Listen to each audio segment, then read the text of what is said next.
आप ज्योति हो उस ज्योति के जिसने जिसने सबकी ज्ञान ज्योति जगाई है। आप मोती हो उस माला की जिसे स्वयं भगवान शिक्षक बन पिरोते हैं। आप माली हो उस बगिया के जिसमें अनेक चैतन्य फूल खिलते हैं। आप शक्ति हो सर्वशक्तिमान की जिसमें जिससे आप सब शक्ति लेते हैं।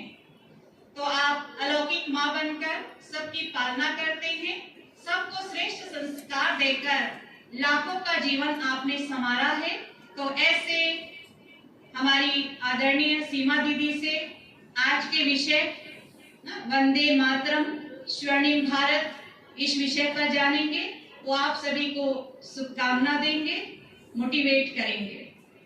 ओम शांति।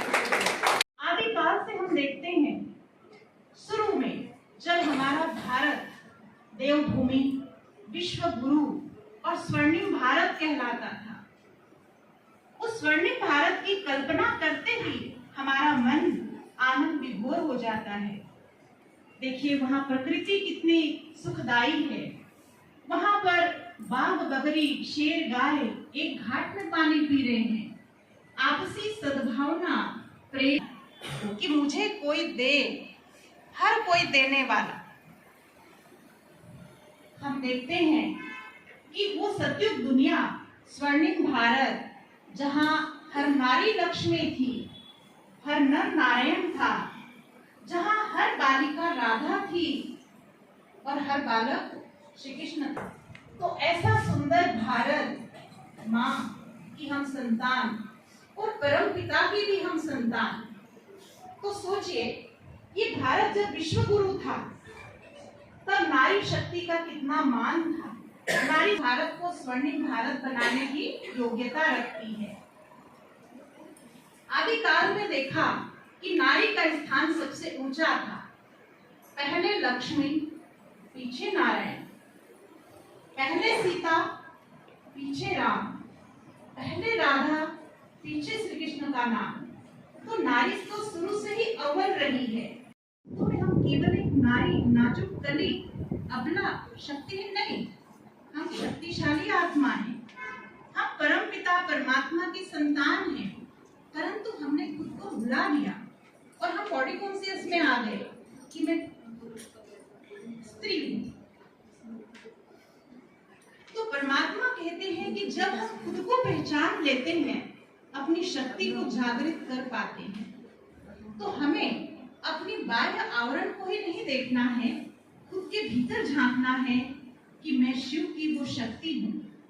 इसलिए किसी ने कहा कि घर को स्वर्ग बनाती नारी, घर की इज्जत होती नारी, देव भी पूजा करते जिसकी, ऐसी प्यारी मूरत है नारी, ऐसी प्यारी मूरत है नारी।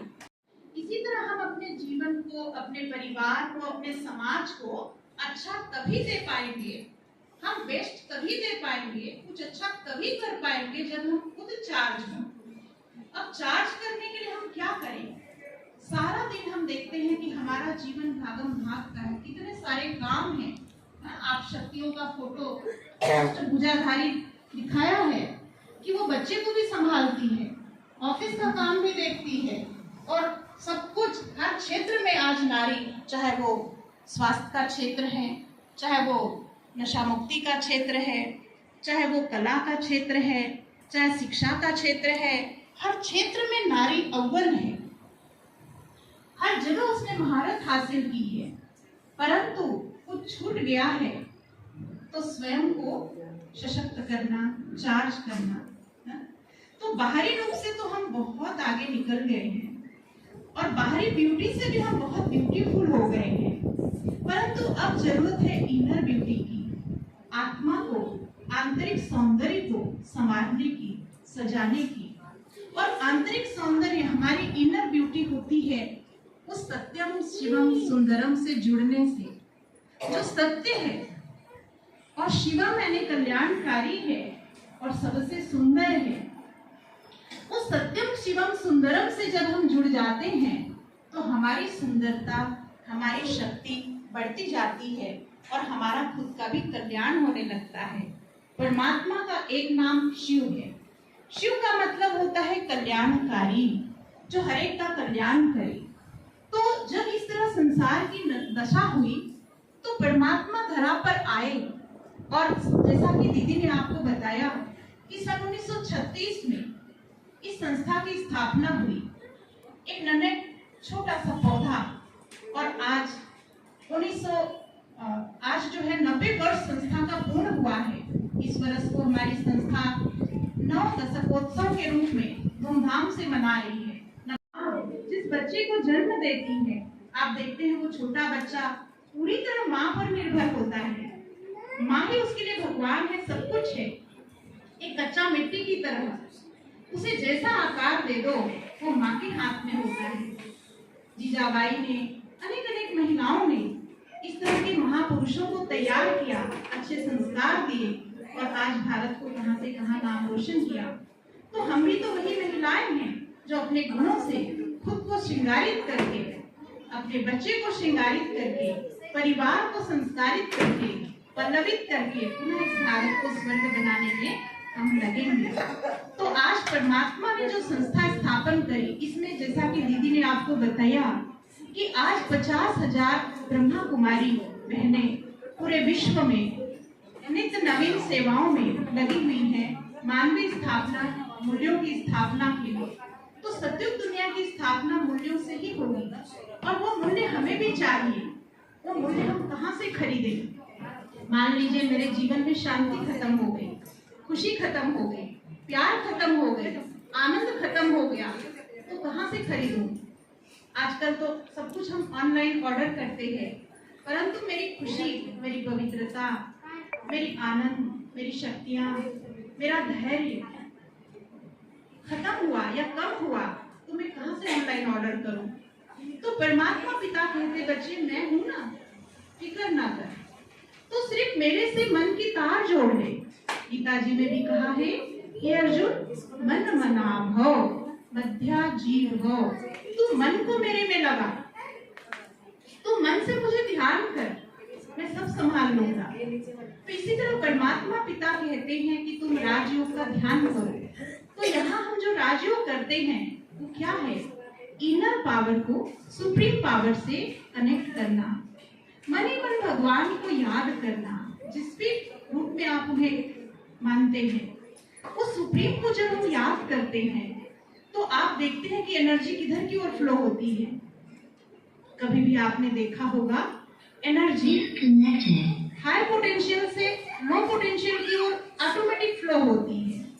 तो जो सुप्रीम पावर परमात्मा है, जैसे उससे मन की तार हम जोड़ते हैं, कनेक्ट होते हैं, हमें मांगना नहीं पड़ता, खुद ही उस पावर हाउस से पावर मुझे आत्मा को आती जाती है। मैं आत्मा सतोगुणी हूँ। 7 गुणों का एसेंस ज्ञान, प्रेम, सुख, शांति, आनंद, पवित्रता और शक्ति। ये गुण मेरी बैटरी लगभग डिस्चार्ज होने को आ गई कलयुग में आते आते। जब मैं आत्मा सतयुग में थी तो फुल चार्ज बैटरी हुआ करती थी, और अब कलयुग में आते आते मेरी बैटरी लगभग खत्म होने को हो गई है। अगर मैं उस मेडिटेट करती हूँ खुद को सुप्रीम पावर से, तो पुनः मेरी बैटरी चार्ज हो जाती है। परमात्मा उन्हीं 7 गुणों के सोर्स ऑफ एनर्जी है, पावर है, और उस पावर हाउस से जब मन की तार जुड़ेगी तो ऑटोमेटिक आत्मा को शांति, खुशी, आनंद, प्रेम और सुख का अनुभव होने लगता है। हम कभी भी सूर्य से नहीं मांगते, प्रेयर नहीं करते सूर्य को, सूर्य जी थोड़ी प्रकाश हमारी ओर भी भेजेंगे क्या? हम कभी भी समुद्र किनारे समुद्र से प्रार्थना नहीं करते कि हमें थोड़ी शीतल हवा, ठंडी हवा भेजेंगे क्या? हम कभी भी गुलाब के बगीचे में जाके ये नहीं कहते, गुलाब माली आप मुझे थोड़ी खुशबू दे दो। सिर्फ नजदीक जाइए, बैठिए और उसका आनंद लीजिए, शीतल हवा का, सुंदर खुशबू का, सूर्य की ऊर्जा का। बिन मांगे ये देते हैं, वो दाता है, भगवान भी दाता है, बिन मांगे सब कुछ दे देते, सिर्फ कनेक्ट होने की देरी है। अब जब मैं उसके साथ कनेक्ट होती हूँ तो मैं भी फुलफिल हो जाती हूँ, फिर मुझे किसी से मांगना नहीं पड़ता, तब मैं देने वाली बनती हूँ, तब मैं दाता हो जाती हूँ। मंदिर में मूर्त किसकी है? आप सभी मातृ शक्तियों की, इसलिए कहते नारी तू ही तो शक्ति है, तू ही लक्ष्मी, तू ही दुर्गा, तू ही सरस्वती, तू ही काली, तू ही जगदम्बा, तू ही सब कुछ है। तो वास्तव में हम वो मातृ शक्ति है जो हमारे अंदर अपार शक्तियां हैं। अब उसे जागृत करना है।